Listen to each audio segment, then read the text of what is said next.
Hello world, I'm Gary, and I've got something to share with you that's going to blow your mind. Most Americans, as of today, January 2025, most Americans don't know the fact I'm about to share with you. In my opinion, over the next several months, the majority of Americans will know this. By the 1990s, 40% of our food industries in America were owned by big tobacco.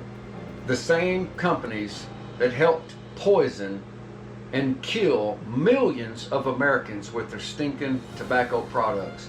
If you're a smoker, please don't click off of this. I'm not picking on you.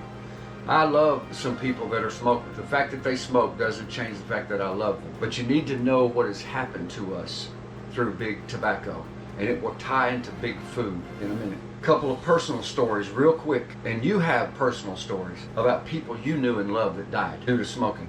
And it's one thing to say, like I used to, well, nobody made them smoke. That's not exactly 100% true. When you target young people with your ads, it's easy to get a 13, 14, 15, 16, 18-year-old addicted to just about anything. But when they purposely put chemicals in their cigarettes to addict you, purposely, you think they care that you're going to die early? You think they couldn't care less? My Uncle Bubba, Charles Hickey, died at 50 years old, 50. He wasn't an ounce overweight, but he was addicted to cigarettes, died, massive heart attack.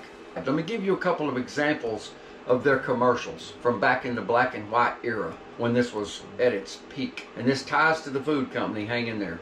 Philip Morris cigarettes are scientifically proved for less irritation to the smoker's nose and throat. And of course they have to have a picture of a good-looking babe in the ad. Here's another commercial for another. It's toasted with exclamation marks to taste better. In 1966, they came out with a big deal, even though it was major understated. On the cigarette package, it said, "Warning, the Surgeon General has determined that cigarette smoking may be hazardous to your health." First warning they put out. Wasn't exactly the whole truth, but that's where it started. Decades go by, and now they have to start putting this on their cigarette packages. This ties into food. Bear with me. Hang in there. Surgeon General's warning now on a cigarette package. Cigarette smoking causes lung cancer. There's the truth. They knew it decades ago, but it took decades of legal battles. Can you even comprehend how mad we all should be at this? People we love are gone early because of their deceptive practices and their addictive product. Surgeon General's warning also now on cigarette packages. Cigarette smoking causes heart disease. Yeah.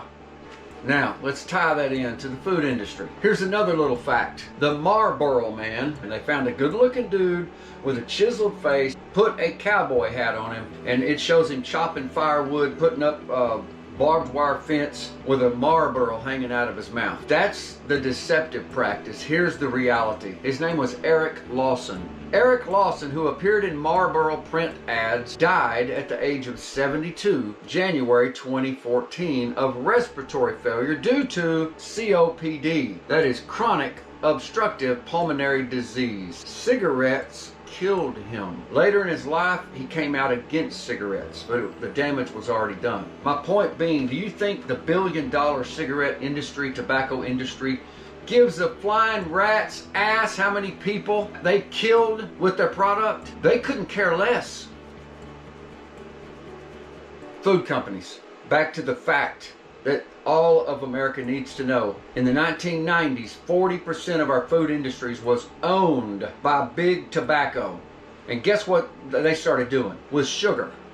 Ultra-processed foods kill as sure as cigarettes do. It might take a few extra years. I've been watching dozens and dozens of doctors. I study this intently. It's important to my health, very important to my health, since I've been diagnosed with cognitive decline myself. We buried my dad 2 years ago. He died of Alzheimer's. My mom and my dad were both diagnosed 6 months apart 9 years ago.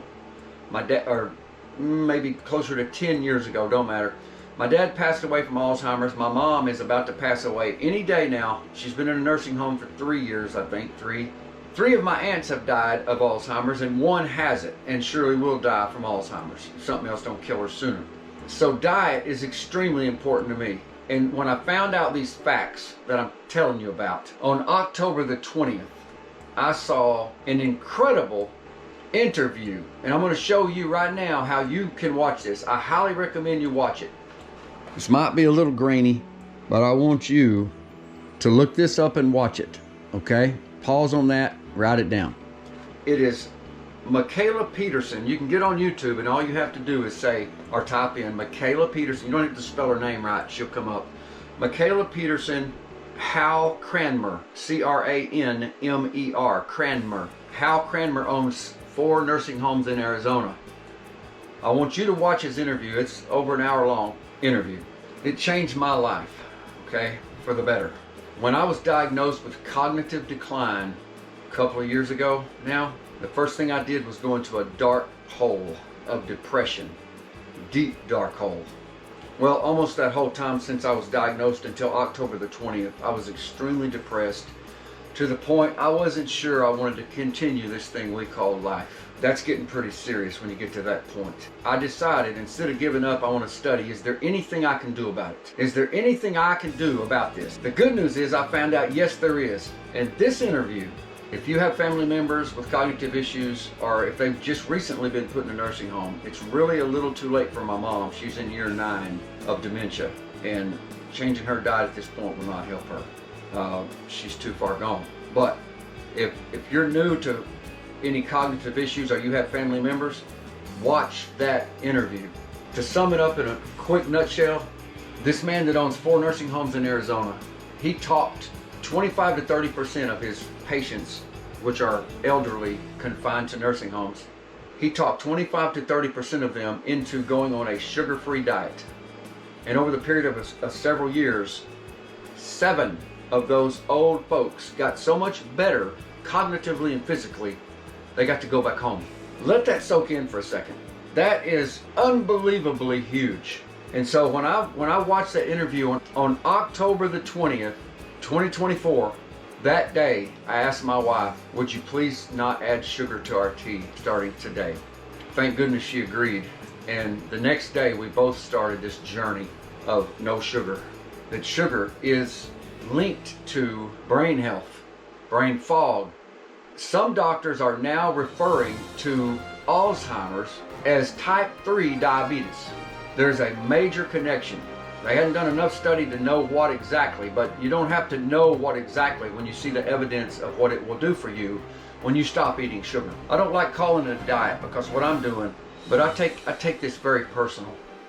Because the crap we buy in the store that we've been poisoning ourselves with, they couldn't care less. And by the way, I have made so many verbal errors while I'm making this video that you'll never know about. You may notice the changing of each time I have to make a cut. I've edited out at least 50 where I have a major pause while I'm trying to think of what I want to say. Or I flub words. You won't see it. You might think, well, he doesn't seem too cognitively out of it. Trust me, editing is awesome. I have hours to edit to get all the mistakes out, and they are many. So bear with me. At 63 years old, I poisoned myself for 63 straight years. Do I know I'm going to fix myself and get well? I don't know. But here's what I do know. I know that I'm going to fight it with all that I am, and I'm never going to buy sugar again the rest of my life. Whether that's 6 months or 30 more years, I'm never buying sugar again. And hallelujah, I can tell you I broke the sugar addiction cold turkey, just like that. And I can help you do that. Trust me, I've got lots of reasons and things to show you to help you break your sugar addiction. It's not our fault we got addicted to sugar. No more than it was my friend Milburn's fault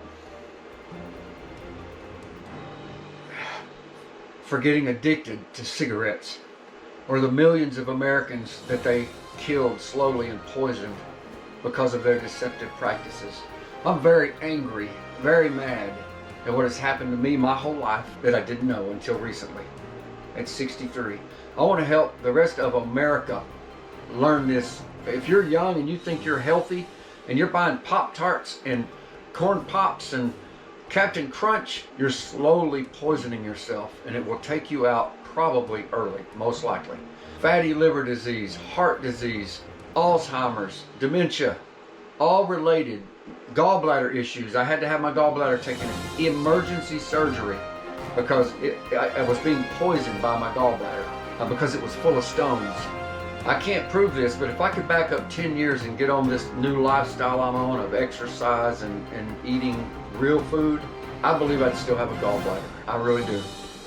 And I know I would have felt so much better all those years because I'm feeling better. Because no sugar has done this for me, and I'm gonna fight this brain fog for the rest of my life. And I don't know yet, do I have the amyloid, the plaque in my brain? I will find that out later this year. If I do, that makes the journey much more difficult. If I don't, I have a much better chance of getting better. You know, my attitude is night and day. I'm better, and I'm feeling pretty dang good for 63, for a guy that's been poisoned for 63 straight years.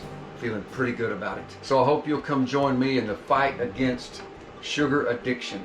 The same companies that addicted millions of Americans to cigarettes, graveyards are full of them, millions of graves full of people, full of their bones because of cigarettes. The same evil companies that did that to America bought a bunch of the food companies, and they're doing it again through sugar. We can break this together. I already did it, and I want to show you so many different recipes that are sweet and awesome without sugar. It's literally unbelievable. But thank you for listening to my little rant here, and I hope you'll join me in the fight against these billion-dollar companies.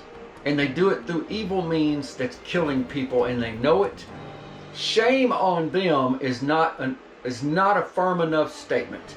What I'd like to show them some sign language right now, but I can't. And I'd like to say some things to them much harsher than what I'm saying. I hope the next time you go to a grocery store and you walk down the cereal aisle, I hope it makes you sick like it does me. It's time to break the sugar addiction. We can do it. We can do it together. And I can help you do it. If you're overweight and you want to drop that gut, I know the best way to do it. You don't have to count calories. You don't have to stop eating. You don't have to go hungry. I know how to lose weight. I did it without going hungry. I eat plenty. It's all about what you eat. And I want to show you some very healthy, incredibly good tasting recipes. Come over and take a look. And right here is one I want you to click on. Well, it's on one side or the other. Click onto it. It's one of my favorites.